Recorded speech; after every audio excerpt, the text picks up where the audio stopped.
We open on a scene of David Locke typing. On today's Locked On NBA Squad Show Lottery Edition, we will be reacting to the lottery. We'll be talking about your team. We'll be talking about where they land. We've got draft expert James Barlow from Locked On NBA Big Board with us. All that and more today's live edition of Locked On NBA Squad Show Lottery. And welcome in. I'm Nick Angstead, host of Locked On Mavericks podcast. Hoping for something good today for the Mavericks. Today's the Squad Show. It's an open invite to any of your hosts that cover your favorite team to talk about anything they want in the NBA lottery. We'll be reacting to the lottery. We'll be talking about what's happening. I'm joined today by James Barlow, Locked On NBA Big Board, Adam Armbrecht, Locked On Nets, Jackson Gatlin, Locked On Rockets, and our fearless leader, David Locke of Locked On Jazz. Hoping for some good things for all of our teams, and Jackson hoping for bad things for the Phoenix Suns. New rules. They've actually are not having a lottery. Whoever got the worst record gets the pick. I don't know if you know that. They just changed the rules today. We need a breaking news sounder per David Locke, per sources. Right.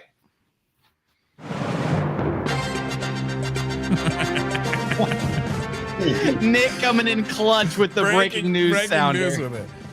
David Locke, if the Utah Jazz don't get number one, how sad are you going to be? Well, if we get the fifth pick, which is the 48% chance, I'm going to cry. A 50-50 chance. On today's show, 50-50% chance that David Locke will cry. I got to call all 65 losses or whatever it was that earned us this right. I should not have to cry today. Oh my! David Locke, the cause of and solution to all the Jazz problems. I think that's fair to probably say.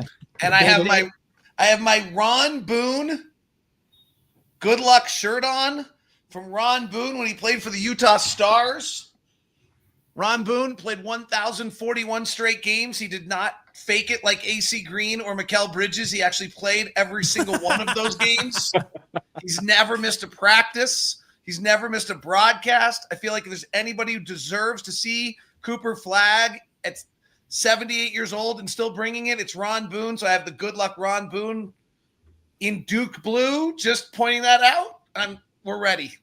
David, if the Jazz do fall to pick number 5, it's okay. We'll connect you with Koo from Locked On Pistons, and he'll help you kind of emotionally cope with being the worst team and somehow still not getting the number 1 overall pick. Dude, can we do it for like 4 years in a row like he did? So many times in a row.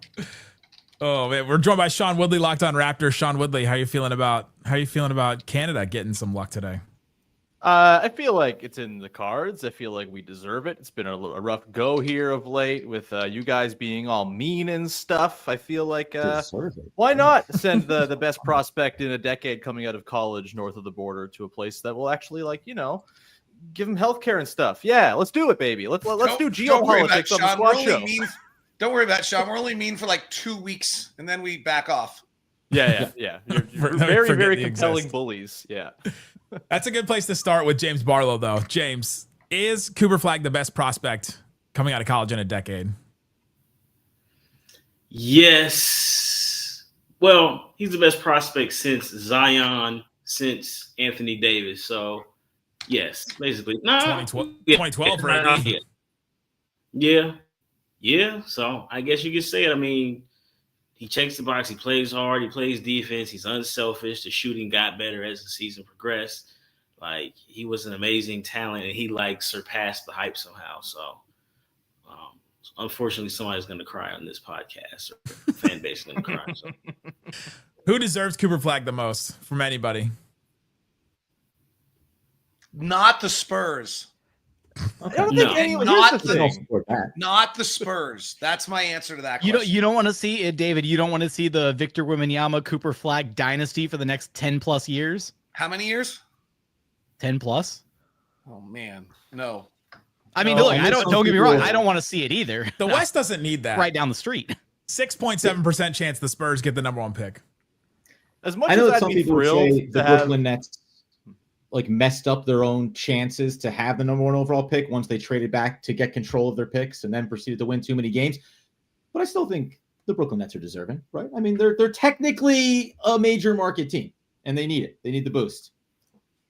As much as I'd be thrilled to see another star player go west to ensure a clear path through a very soft Eastern Conference for many, many years for the Brandon Ingram, Scotty Barnes Raptors.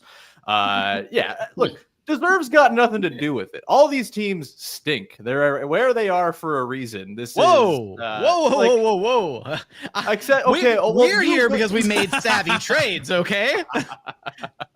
Yeah, and you also, sold your soul for 3 years to get where you are as well. Like, yeah, like when you're at the bottom of the league, there's no honor among these teams. It's all, hoping for extreme luck to save you from your horrible plight that you have accomplished on your own.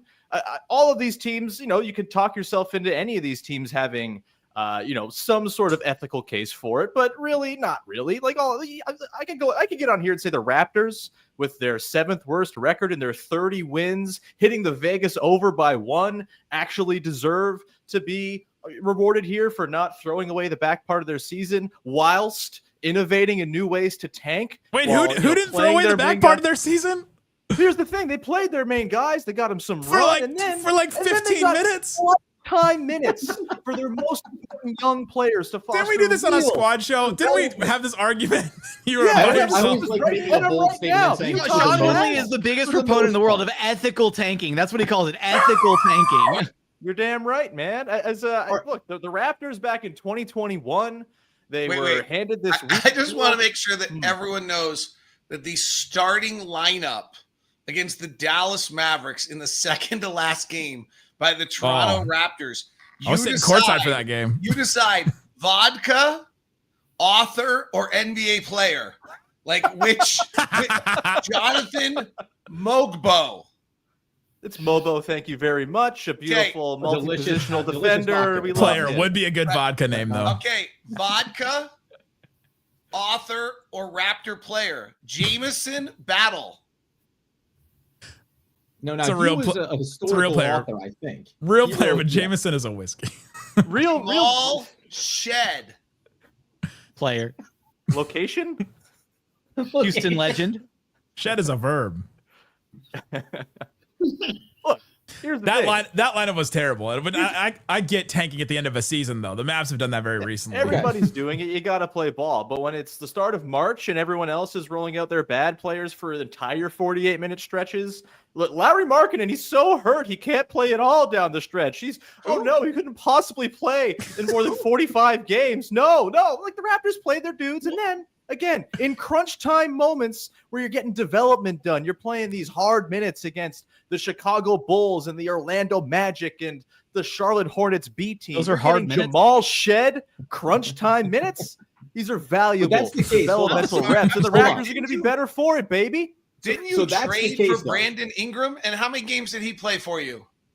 It wasn't necessary for him to play. That's a long-term play. That's an off-season move, baby. That's what the Jazz said about Larry Markkinen, too. It wasn't necessary for him to play. Well, he also was still getting cortisone shots in the last week of the season. So this is the case for the Brooklyn Nets being the most deserving of getting this pick. Like if you just look at rosters, every other team represented here has players, real young talent that you would say are going to be a part of your future. There's not a single player on the Brooklyn Nets roster who has young players. 2 years from now, they are going to be playing for the Brooklyn Nets. Nobody else here can make that claim. That's how bad the Brooklyn Nets have been.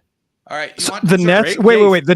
The Nets deserve a pick because of poor roster building over the course of several decades. Now, hold on now.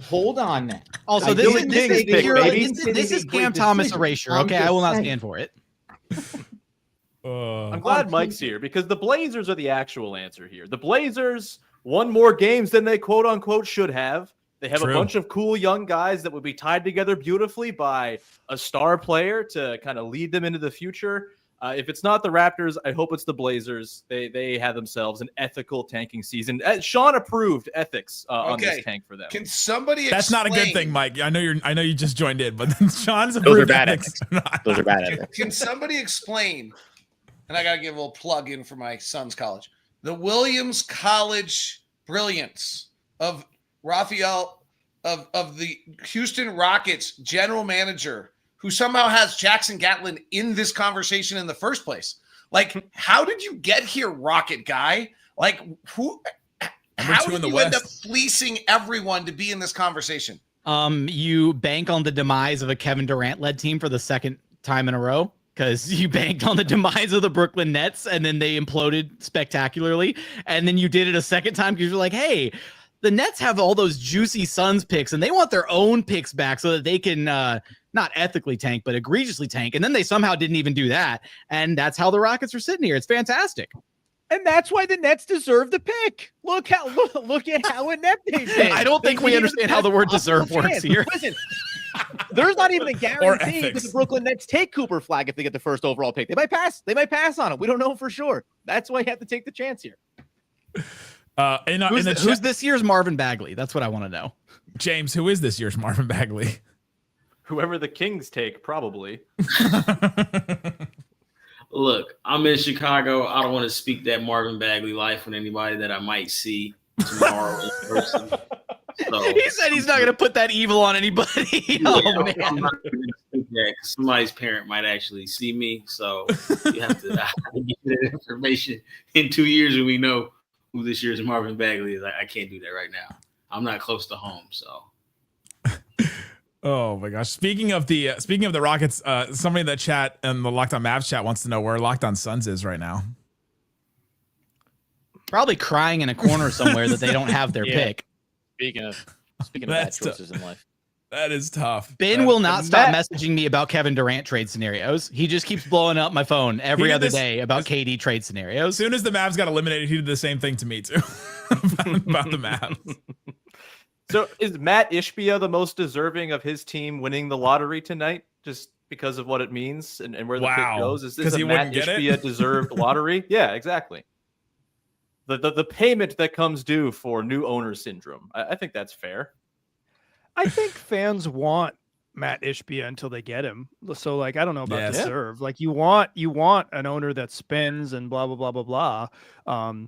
You know, sometimes an owner gets caught up in hosting an all-star game in their own city, and then they win 37 games, and then they got caught in a 5-year cycle of rebuilding because they really wanted Lowry Markkanen to play in a hometown all-star game. So it's not always great to have new ownership. One of my great conspiracy theories is that the All-Star game in Salt Lake City was one of the worst things that could have ever happened to the Jazz. David, you don't have to speak to it, but I'll say it again. It was one of the worst things that could have happened to the Jazz because they had to win 37 games during the Victor Wembanyama draft. New theory. Hadn't heard it.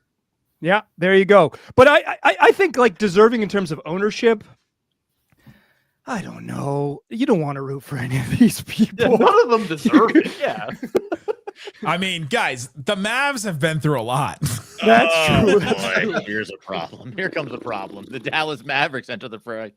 Dallas Mavericks fans are very deserving of winning, but that is the current, like, ethical scenario that I've run into talking about deserving, because Mavs fans deserve to get the #1 pick because of what happened to them. But the team itself, who runs the team, ownership, front office, all that, don't deserve it at all. And I was listening to some shows today where they were like, yeah, the Mavs are the least deserving, and all they talked about was the front office and the decision that they made and all that. Like, yeah.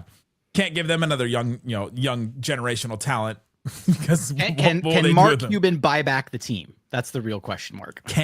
Like, is he able? Is it possible and able? Could he? Should he? Will he? Do we want to talk about the reason why we think he traded the team or he sold the team in the first place? No, we don't want you hijacking this and turning this into Locked On Mavs, Nick. Stop it. The Luka Doncic trade was the Well, we successfully shoehorned that in. Don't hit play on it. I'll start going off on it again. Oh, all right. We've sat here long enough. Let's do a spin, boys. Let's do a spin. Oh well, don't you know you have to use Fanspo? It's so much more dramatic. We could, I do wish there was like a longer, like, protracted. Yeah, Fanspo has the dramatic setting, and I'll go back. Yeah, you got my listeners tip me off on this because I don't know, but anybody else, but we have run a simulated lottery every day for 45 days on the show. So 45 days, David, that's not good enough. You got to start that stuff back in like December, man. Come on. By the way, you're missing out on content. The Rockets were the #1 pick today.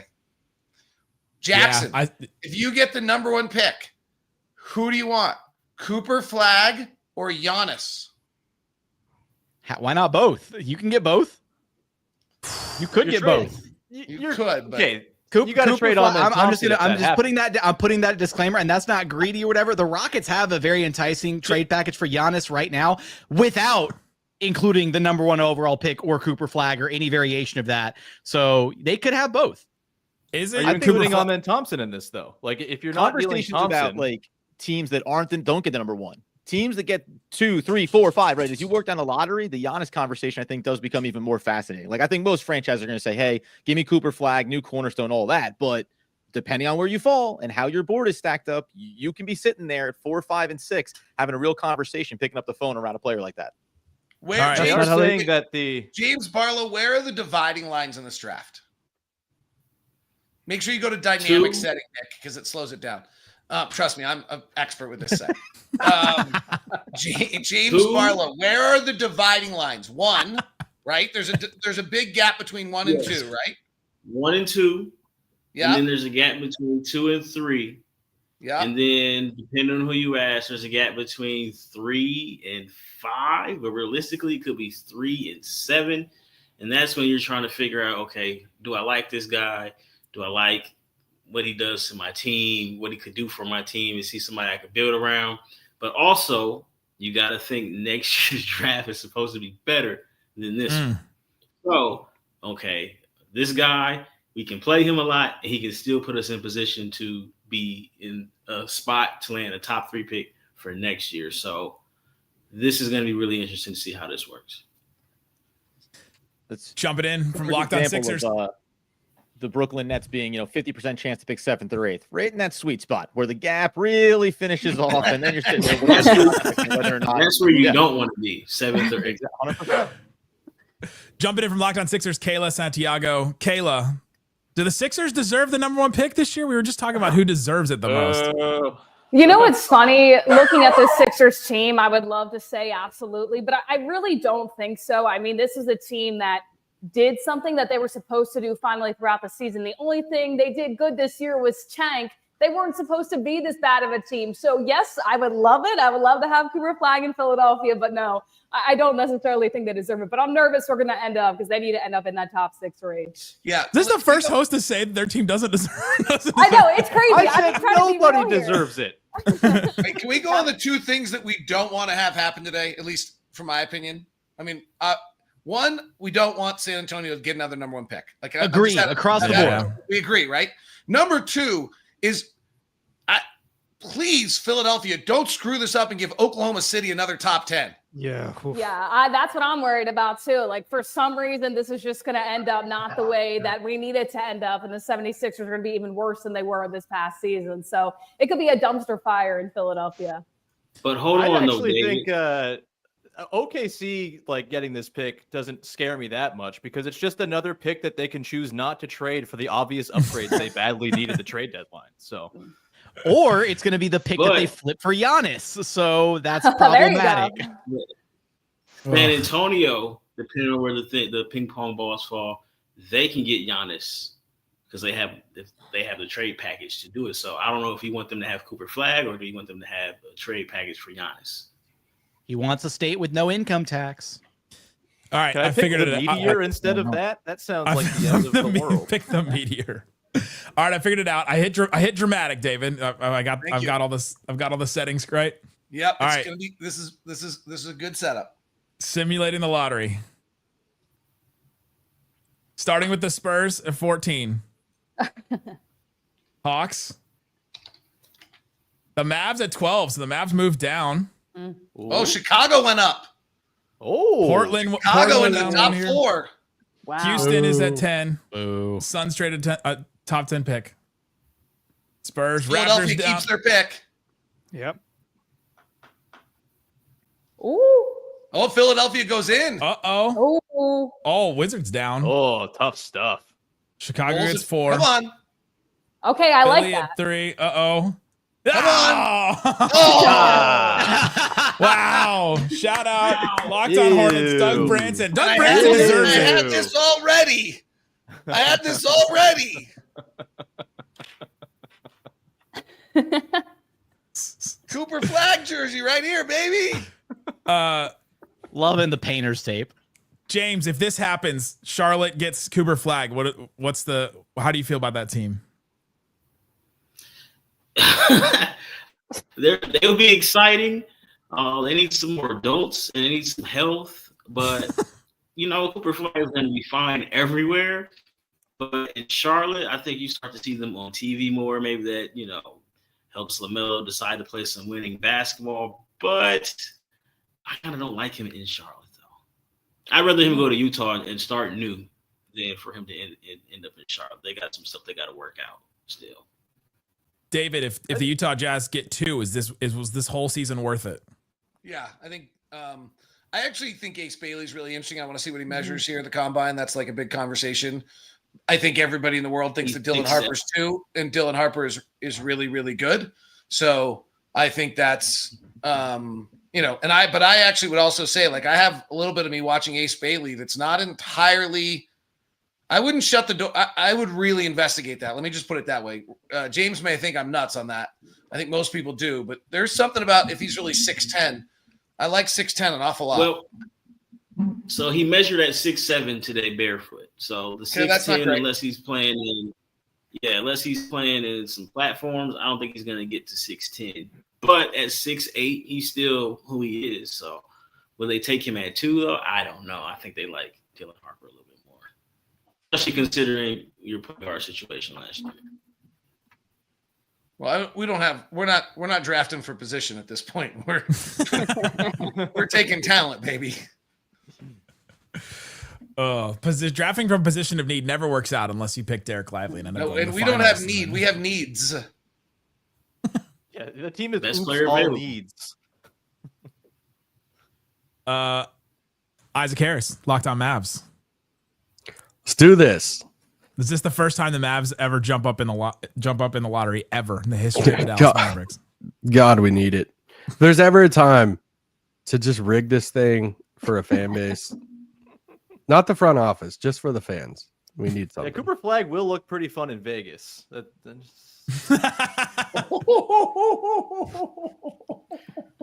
and I are moving there. I mean, screw it. We might as well. Just stay in Canada. All right. Let's go back to our mock we just did. Kayla, if the Sixers get 3, what changes for the franchise? Are they back? Are we back? Are we saying the Sixers are back? I love that some of you guys are saying Ace Bailey might drop to 3 because he's actually the second guy that I wanted if they couldn't get the number 1 pick in Cooper Flagg. I wouldn't say they're back because they're truly only back if Joel Embiid can be healthy, and that hasn't happened in one season yet. But at the end of the day, he would fit in really, really nicely with Paul George, Tyrese Maxey, and Joel Embiid. So I would be happy with number 3 if that's where he drops. Matt George, what are you hoping for today? We don't know. He might be on mute. No one knows. Matt George has never been on mute in his life. Matt George is representing the Kings losing their pick at 13 or 14. There's like a 96% chance. Yeah. Wait, what is the scenario where Sacramento gets their pick? They have like a 3% chance or 4% chance that they could get top 4. Oh, and then Atlanta loses that pick. Yeah. Matt, just explain in facial expressions. Incredible. What, Matt? What are you building around in Sacramento? I think we can hear you now. Try again. Are you at a You got me? reunion? You got me now? Hey, I'm here. You know what? They can try and censor me, but you know what? We will talk Kings on this podcast. We can all deal with it. You cannot silence the 3.8% chance Sacramento Kings, okay? To answer David Locke's question, how do the Kings keep their pick? They literally have to hit a 3.8% chance of moving into the top 4 or a 0.8% chance of winning the lottery outright. If not, they don't have a draft pick, which is a great way to start a new regime in Sacramento after trading away your star player, by the way. But I digress.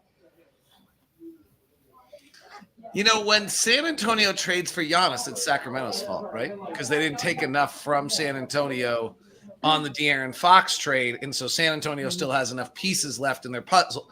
It all comes back to being Sacramento's fault. You're welcome, NBA. I think it's really Doc Rivers' fault for not finding a way to make Dame and Giannis work.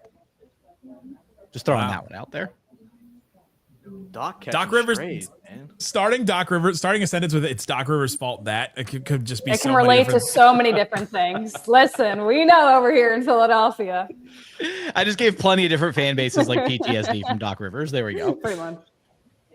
Mike Richmond, Locked On Blazers. If you don't get top 4, you have 63% chance at 10. How are you feeling about that pick and the team going forward? Bad. This is the most depressing show. Yeah, I mean, they won a lot of games in the second half of the season. They're pretty competent defense in the second half of the season, but they're shy of the thing that lets you be competitive year in and year out, which is a dude. And you can draft those players at 10, but the overwhelming history of the league suggests that you don't. And they may have backed themselves into a position where they are, with all due respect to Matt George and the good people of Sacramento, that sort of mid-aughts Kings that just drafted 6, 6, 8, 7, 9 forever. And it's just like, you can't build the boat out of Ben McLemore's and Jimmer Fredette's. Like, you just have to draft a little bit higher. And when you do draft a little bit higher, you have to take Luka Doncic. It's very simple. And then what do you do? You gotta hit him. And then you need to not trade that player also when he's on the roster for a totally okay player, Anthony Davis. But yeah, I do think the Blazers are in a weird spot because they're just not one of the good teams in the West, and it's really hard to get to that level drafting at 10. So the Blazers. Can we go back to that boat? I just am trying to visualize the Ben McLemore, Jimmer Fredette built boat and what that actually is. They're both rowing on the same side of the boat. They just go in a circle. The Blazers are trying to build a yacht, and the Sacramento Kings know how to build a dinghy. Okay, if you want a dinghy, we'll tell you about the Ben McLemore, Nick Stauskas dinghy in Sacramento. It stays afloat. It takes on a little bit of water. It's the boat that heads directly to the Chinese basketball league. You just right across the Pacific. I like that Mike Richmond wanted to point out that, like, traditionally you don't find a dude like, at 10 or whatever. Meanwhile, like, how many can I reel off right now? That I guess some aren't still in the playoffs, but Donovan Mitchell, Shai Gilgeous-Alexander, Jokic was drafted during a Taco Bell commercial. Giannis mid-teens. Like, there's a lot of guys that were taken in the mid-teens that turned out to be like the dude, the star player. Certainly, there is a recent history of players outside the lottery being effective, but I would say go back to the last 25 years of NBA drafts, overwhelmingly more likely to find stars in the top 5 than outside of the top 5. It is just the truth. We remember the survivors. I would also argue that in Oklahoma City, they nailed the J-Dub pick, right? But they're not where they are without picking second and getting Chet Holmgren. The Cavs are really good because they have 2 top 5 picks in Darius Garland and Evan Mobley. Like, you might not get the guy, but to build out a star quality team starting from where you are and being a team that doesn't sign free agents. I know that's weird for you in the 4th largest market in America, but other teams don't get to play that game. So you got to win the draft, and to win the draft, you usually got to be in the top 5. He's not in the Dallas-Fort Worth Metroplex. That's the 4th largest. Get out of here, Nick. We get to count all the cities. Let's not get into some game where anyone believes anything other than over the history of the draft. There is a direct line from the average win share by pick by where you draft it. It's like, for all of our criticisms of drafting and GMs don't know anything and this and that, the exact opposite is true in the NBA. Like, you want where the most win shares are, find the pick number. Like, that's the answer. Yeah, it happens. And you can run your franchise on the hope that you get the greatest draft pick in the history of the game, like Denver or Giannis, which is probably the 2 best draft picks ever. But they happen once every 50 years or twice, evidently, after 50 years. So when's the last time we got one? Are we due?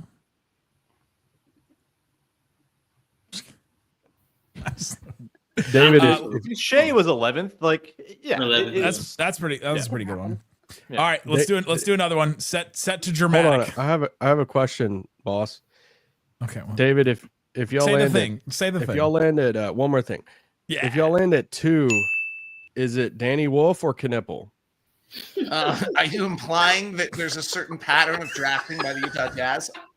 No, I didn't know what that debate internally with Danny Ainge looked like right now. Okay, I was just wondering. You know what it is? You know what I might have to just do right now? Because Isaac Harris hasn't heard it. You know what I'm doing?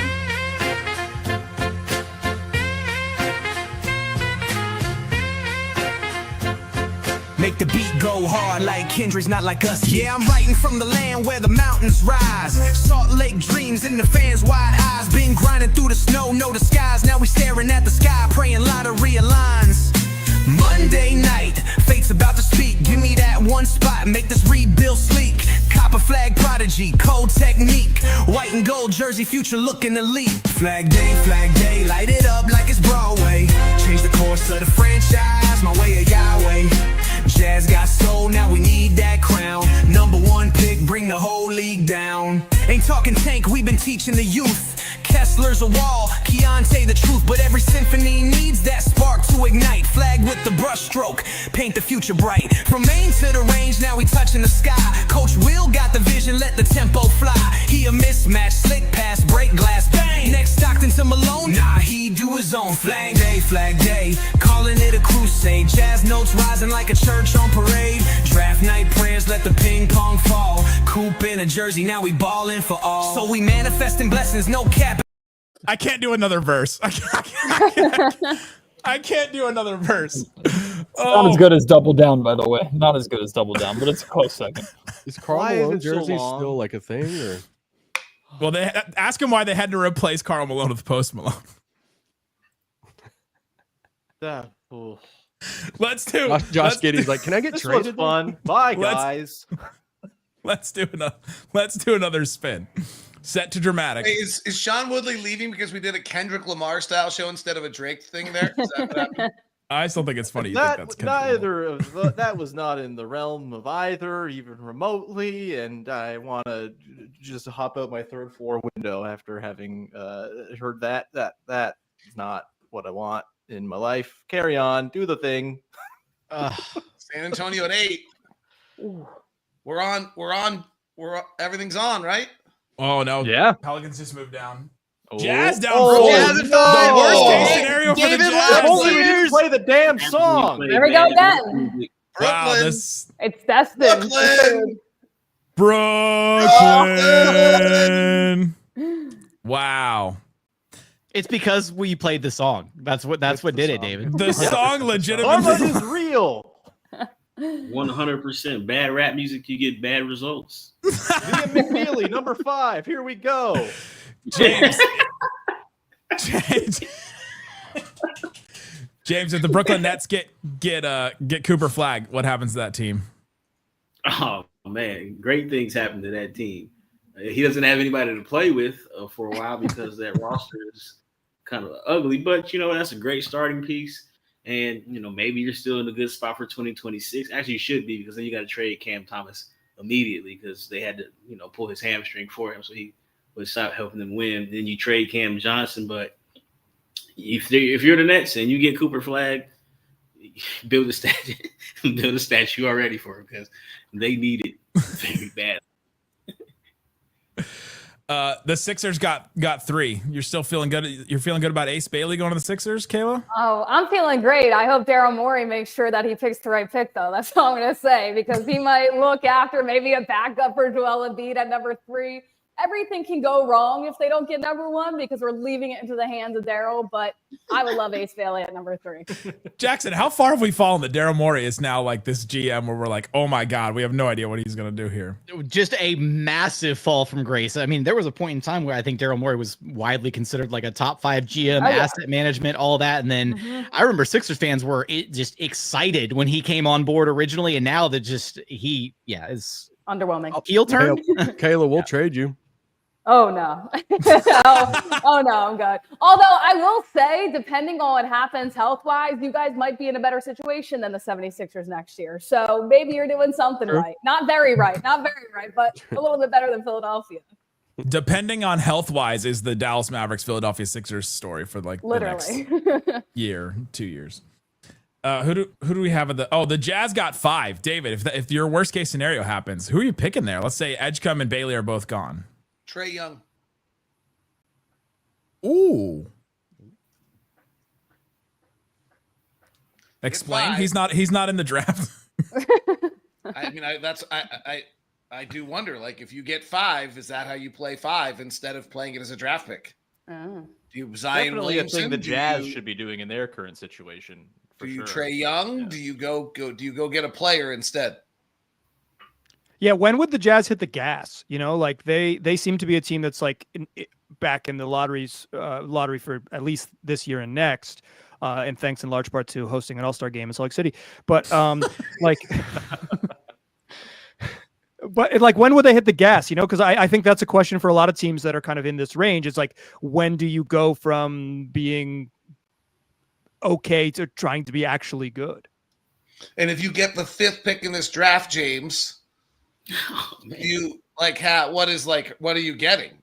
And are you getting, does that mean you need 2 or 3 more years of being in the top 5 to come out of this thing? Do you need 2 more years? What do you need? How do you feel about Walker Kessler? So I think Walker Kessler. You could go with another big. Walker Kessler is the one player on our roster other than Lowry Markkanen probably, who I think will be on the roster when the team is good again as a rotation player, and I'm certain of that fact. I don't know yet on Keontae or Isaiah Collier, Kyle Filipowski, whether they're NBA rotation players yet. I don't know yet. I'm actually on board on Key. I'm not sure on the other 2 yet. But I got one for you. So if you're at 5 and you're Utah and Trey Johnson is there, I think you go with Trey Johnson because he is somebody who's bigger at the 2 than Colin Sexton. Trey Johnson measured at 6'4.5", 6'5" today, and he had a 6'10" wingspan, and he could be the best shooter in this draft. He shot extremely well, and it was a very difficult volume of shots because he was Texas's only guy. So he can score. He's got length. He's not really getting to the basket maybe like you want him to, but he's got that microwave scoring ability, and I do think he's a better passer than what they asked him to do at Texas because he was the guy there. So there's still something there. It's a shot in the dark, but again, you don't want to be 5th, obviously. But if he's there, he's somebody I would definitely take a look at. But don't listen to the Con Knipple or any other random white guy at 5 that they keep speaking on you. It's Danny Wolf's music. Who's the guy from Illinois? Igor Demin? Oh, there's Jack Jonas, but what about Igor Demin? He's your local guy. Yeah, but you don't want him at 5. He's I know, certainly. But the Jazz, who knows? Yeah. They keep on drafting Keontae Georges and Isaiah Colliers and Taylor Hendrickses. So, you never know what they're thinking. He might remind I think it's Taylor Hendrickses, but okay. James, can I ask you a question about Dylan Harper? Go ahead. So sorry if just ignore it if y'all have already talked about Harper, but a lot of people have talked about tonight as the Cooper Flagg night, and this is when we find out where Cooper Flagg goes. Is it also the Cooper Flagg Dylan Harper night? Is it the Flagg Harper? We know where both of these guys go, because it feels like every draft board has Dylan Harper at number 2. Like there's no variance that I've seen about ones that I really look at. So is Harper that good that no matter who lands at 2, he should be the pick? I think absolutely. He's 6'6". He shot like 60% at the rim, which was more than most bigs. And, bigs catch the ball as play finishers. He was getting it off the dribble. He's lost some weight. And I think that he's not your dunk on you kind of athlete, but he's like, it's functional athleticism. Notch, same level as Shai Gilgeous, maybe a notch higher, where he uses his body to get to the basket. And when he was healthy, he had a stretch where it was 20-something points, 5 rebounds, 5 assists. And that was when he wasn't making jump shots. So I think he's clearly the second best player in the draft. And then you look at the success like Shai Gilgeous, obviously. Cade Cunningham had his moments in the playoffs as like these 6'6" combo guards. And it kind of feels like that's where the league is. Guys are starting to trend towards. So I think that this is the Cooper, obviously, up here. And then a couple notches low it's Dylan Harper. And then there it's Ace Bailey. It could be VJ Edgecombe. I think it could be Jeremiah Fears. It could be – it's going to come down to where the ping pong balls fall.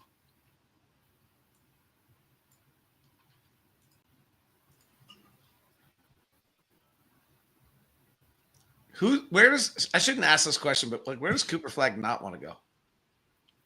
Him as a person? Like if you're Cooper Flagg, they just put Cooper Flagg on television. He's sitting there. He's going to where is he going to have to, when it comes up that he's going there, is he hiding his emotions? Washington. Sacramento. No. We're close think to Charlotte- Tahoe.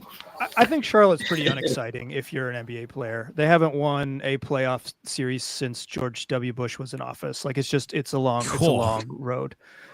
That's real. Look, ask Doug. Like it's just it's just not a place where people pump their fists about ending up. But I'd love to hear. He played at Duke. LaMelo is exciting when he does play. Now, that doesn't necessarily win you games, how he plays, but maybe Cooper is the guy that steadies that ship because he's going to do things, the right way.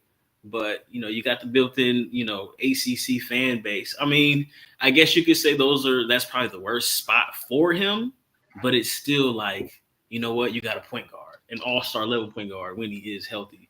I feel like there could be worse. Go ahead. No, he would love Charlotte because it means in 5 years he'll be in LA or New York. So there you go. Like that's the pipeline. What about New Orleans? Jake's not here to defend himself, but that does seem like where stars go to die. Or They're really good at winning the lottery. Do they die or do they get mismanaged while they're there? Well, or so they get killed. That's all, folks. I mean, what do you say? Will be interesting. It was all. I can't believe they haven't even started anything with the lottery yet. Like they're still just showing. Yeah. They're still just showing everybody's sitting on stage. Everybody's representative. What's the appeal of Washington to him? Like there's gonna be so many cheesy, corny, I don't know, puns and jokes about Flagg being in Washington D.C. and it's like, all right, cool, we get it. But I mean, Jordan Poole, I would love for someone, if Washington wins it and he gets asked hey, what are you looking forward to about running pick and roll with Jordan Poole? Cool. Those teams are drafted there for a reason. If the Wizards win the lottery, it's all because Bub Carrington's buzzer beater on the final game of the season. Yes. Right? Like if the Jazz win the lottery, Bub Carrington's buzzer beater cost his team Cooper Flagg. Just on the funny little things that are in there. James, who's a player that Wait, are we in business right now? Is this starting for you all? It's starting in a second. They're starting. Let me introduce you to Ashley Smith, ladies and gentlemen, the Utah Jazz representative. Ryan Smith's wife. Let me introduce you to Rolando Blackman. Confidence, baby, confidence. That's what he yelled in the All-Star game. He yelled in the All-Star game when he was taking free throws one time. It's one of the funniest NBA clips ever. The best representative though is Hakeem for the Rockets. That is quite the get, Jackson. Easily, by far. They really broke out the good luck charm to try and land another #1 overall pick. I actually think he's become one of the most underrated players in the history of the game. Because people don't know ball. 2 titles, and I don't hear him in top 10 very often. And then you go look at his numbers. I think it always has the Jordan was not playing addendum on it. Which he was playing the second year. He lost in the first round. I'd take him over Shaq. It's an interesting discussion. Where does Duncan? How about Duncan? Yeah, that's a center. Ooh. Olajuwon, Duncan, or Shaq? What order? I'm taking Duncan first. Yeah, Duncan. Yeah, Duncan. Duncan. I think Duncan. Whoa, Zion showed up. Looking good. But he's in his uniform, the street clothes. Oh, low blow. Hey, we've got that. We've got that covered over here now. We've got Mr. Street Clothes. We can all make the opposing GMs are wanting to see him in person and talk to him about trading for him. I would trade for Zion. Zion's in great shape. Who else would trade for Zion? Famous last words. What a smart move by New Orleans, sending him to the place where all the opposing GMs are. In shape too. There you go. He's got the signs. You go the wrong place. Who's the most nervous Locked On host right now? Me. Me. Kayla. Me 2.0. I remember this feeling Kayla. years ago when OKC had a 50-50 chance at getting the Rockets pick back during the Jalen Green draft. Oh, I was sweating bullets. Do you That's how I regret the feel. Rockets getting that pick now, Jackson? if we get to 5 and the 76ers haven't been selected, it's gonna be rough. David, go ahead and call it out because you know the lottery and all the All right, odds first better one than should be anybody. Atlanta or San Antonio. So San Antonio through Atlanta. Second one should be Atlanta via Sacramento, unless Matt George has a lucky day here. Unless he's happy. We're on. 14 goes to Sacramento. Excuse me, goes to San Antonio. 13 goes to Atlanta. I wasn't ready for that, by the way. Bye, Matt. This should be Chicago. 12 should be Chicago.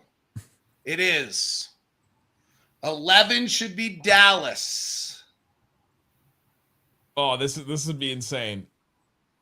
Portland. Oh! Dallas to jump to the top 4. What? Nico Harrison does not deserve this. Oh, the first time in Dallas Mavericks history they're moving up in the lottery. Wow. That's bad news for Philadelphia, by the way. Oh my goodness. I smell Now- fish. now I'm Houston real at 10. nervous. Be 10. That's back on level. Wow. This is getting nervous for Philadelphia right here. Bye, San guys. Antonio should be Bye, 9. Jackson. It's the Raptors. The Spurs have jumped. No! Oh, No! Oh my God, the Spurs and the Mavericks will be in the top 4. No! But Texas is just getting tough right now. Jared McCain's face. Brooklyn should be next. Okay, Brooklyn at 8. Yep. This should Philadelphia's out, right? This is Oklahoma City with the next pick now. No, the Pelicans. The Pelicans. So Philadelphia has jumped up as well. So the Jazz are likely. The Jazz, Washington, and Wizards go to 6. The Wizards go to 6. Jazz are likely at 5 now. No, say it's not so. Goodbye, this please. Oh my God, I'm like shocked at what I'm seeing. This is the first time I've been utterly shocked at a lottery. Bro, if the Mavs get Cooper Flagg, wow. oh my gosh, that it's rigged. The Jazz at 5. David Locke, 48% chance that he would cry. The Hornets are in the top 4. So the top 4 will be some order of the Mavs, the Spurs, the Sixers, and the Hornets. Well, you got Trae Young. David Locke, what are you doing with the 5th pick? I don't know. It's not good. Well, it's not ideal. Look at Terrell Morey. Dallas, Terrell Morey with Philadelphia. his head on the table. Charlotte's still up there, right? Yeah, the Mavericks, the Spurs, the Sixers, and the Hornets will be top 4 in some order. Oh my gosh. Isaac, your reaction to the Mavs getting in the top 4? That is Dude, I'm ecstatic right now. I mean, if we get top 2, that's insane. But the Dylan Harper to the Mavericks like fills a need and also sets them up in the future. Like that would be such a get for the Mavs, even if they don't get one. Talking. I am Unless mad they at you. trade him later on. Stop talking. James, what are you gonna say? They might get Cooper Flagg. No. Hey, listen. The Mavs did the NBA a favor They owed to him increase the ratings, and Adam Silver is paying them back. Nico Harrison. I didn't bring any tinfoil with me on this trip to Chicago, but I see where you're going. I see. Just like the Spurs were the model mid-sized franchise, and they gave them Wemby. So we're at Dallas, San Antonio, Philadelphia, and Charlotte, right? Yeah. Yeah. Kayla, Dallas? top 4 pick for the Sixers. Dallas. Ooh. Oh, If Anthony Davis. Edgecombe is there, I do like him, although he's small. And the 76ers, I don't think I'm going to go small with Tyrese Maxey and Jared McCain. So maybe Ace Bailey will fall to 4, depending on who gets top 3. I'm a little nervous, though. This is the first time the commercial break has actually like mattered to Mavericks fans ever in the history of the law. Well, I guess the Luka draft, but we knew they didn't go before the commercial. Absolutely wild. Isaac, if the Mavs got Dylan Harper or Ace Bailey, or if they got 3 or 4, that's the one we've been talking about the last couple of weeks where we're like, if they get 3 or 4, that becomes an interesting decision. Yeah, I mean, Jeremiah Fears is a natural guy for them. I told you about that, James. Like, what? I told you. Yeah, Fears. Yeah, if they're there at 4 and all those guys are off the board, they need a point guard. He's young. I hear that they like him a lot. I think that's a possibility. Rafael Barlow, Locked On NBA big board, James Barlow's brother, has Jeremiah Fears at 4 on his big board. Really? James, where you have him on yours? I've had Fears. I had Fears at 4. I've had him top 5 this whole time. Can you explain this to me? He's the one guy I've watched that I was really uncertain about. Like, I didn't see a shot, couldn't figure out where he was getting it off. Thought he had great vision. Saw him play pick. Thought he saw the pick and roll well, but he was the one guy I watched so far because I was trying to watch players in the top 5 because we were going to draft 1, 2, 3, or 4, and we're not. But he was the one player who I was concerned about. So am I wrong? Why am I wrong? I'm not saying you're wrong. The shooting he shot 80% from the foul line, so he does have a good touch. At the rim numbers weren't the strongest, but he is 18. He should be finishing prom right now. And he led Oklahoma to the tournament in the toughest SEC conference ever, like statistically ever. And his highs were like he beat Arizona, he beat Michigan, they beat Mississippi State on the road. Like he has it. Game winners, gets to the foul line. You just hope that the jumper it improves. But again, like he's the 3rd youngest player in his draft behind Cooper Flagg and Noah Singh. So, by the way, it's funny you mentioned the prom because I had as much luck in the lottery. The Jazz had as much luck in the lottery as I did in my proms. Well, he's 18 and he's still filling out, and nobody can stay in front of him. I've heard college coaches say like we couldn't stay in front of him at all. And that team, they gravitated towards an 18-year-old kid. It says a lot about, I guess you could say, his leadership. They just gave him the ball. And, at one point, Oklahoma they were in the tournament. And I think they had to win like 4 of the last 5, and they did. And, he almost led them to beat Connecticut, which was it wasn't last year's Connecticut team. But I'm just a big believer of his talent. And, like, he's just got some stuff that you just can't teach. Like, nobody can stay in front of him. And we see how wide open the NBA game is. I think he's going to be successful. And if he's in Dallas, I might just go shake his hand, pick him up from the airport myself if I have to. So we'll see how that goes. I cannot believe the Spurs are up there again. I know. This franchise in this state. Thank goodness it's Philadelphia, not OKC. That's my only saving grace here. I'm happy about it. All right, I got Mark Tatum back up. Ooh. All right. The 4th pick is the Charlotte Hornets. The Charlotte Hornets. Ooh. There's still a chance. The 3rd pick in the NBA draft to the Philadelphia 76ers. Oh, okay. Oh my God. Okay. Mavericks versus the Spurs. San Antonio Spurs. Stop it. And the Dallas Mavericks have The won number 1 pick will go to the Dallas Mavericks. Cooper Flagg will fly in Dallas. Isaac laughed at me when I wanted to do a Cooper Flagg episode a couple weeks ago. Oh my God. Wow. Absolutely insane. Cooper Flagg going to the Dallas Mavericks. This changes everything for the Dallas Mavericks. This is a thing that I've been talking about the last couple of weeks as Rolando Blackman is holding the board with the Mavs logo on it. Confidence, baby. Confidence. Celebrating. He had the confidence, baby. I'm going to lean into the conspiracy just a little bit that the Mavs are getting paid back. However, for the Mavericks, this changes absolutely everything. He raises your current floor where you are because he makes you a little bit better right now. They've got some things to figure out roster-wise throughout the summer, but you're absolutely better as a defensive team. Talk about getting a player that will help you on the defensive end for a GM that just said defense wins championships a million times over this summer so far. And you also get better in the future. You have something to build around. There's so many different avenues that the Mavericks could go off of now that could completely change everything. The director of PR and Rick Welts there. By the way, the number 2 pick's pretty fascinating, by the way. Because they have what do you do with San Antonio? Dylan Harper is supposed to be the number 2 pick. Well, but Harper can play. He can play off of a guard, right, James? Or yes, you can. But again, I talked about it. Like they got the assets to make a move for Giannis. And if I'm Milwaukee, I need somebody to get people to show up to watch. And maybe Dylan Harper is that franchise piece. I know they're gonna have to, like, they need somebody. You can send Harper, Castle, and whoever else you need to make that money work. And now you're not looking like a cellar dweller in Milwaukee. At least you have a future. So I don't know. 1.8% chance, Isaac Harris. How are you feeling? David? Well, David, could you redo that edit for us? You like that now? You gotta put Post Malone in the Mavs jersey like he belongs. Yeah, do this song again. Oh my goodness. All right, let's hear from our guy from Locked On Blue Devils on Cooper Flagg and what he's actually going to bring, what he could bring to the to the Dallas Mavericks. Is the best player in this NBA draft, period.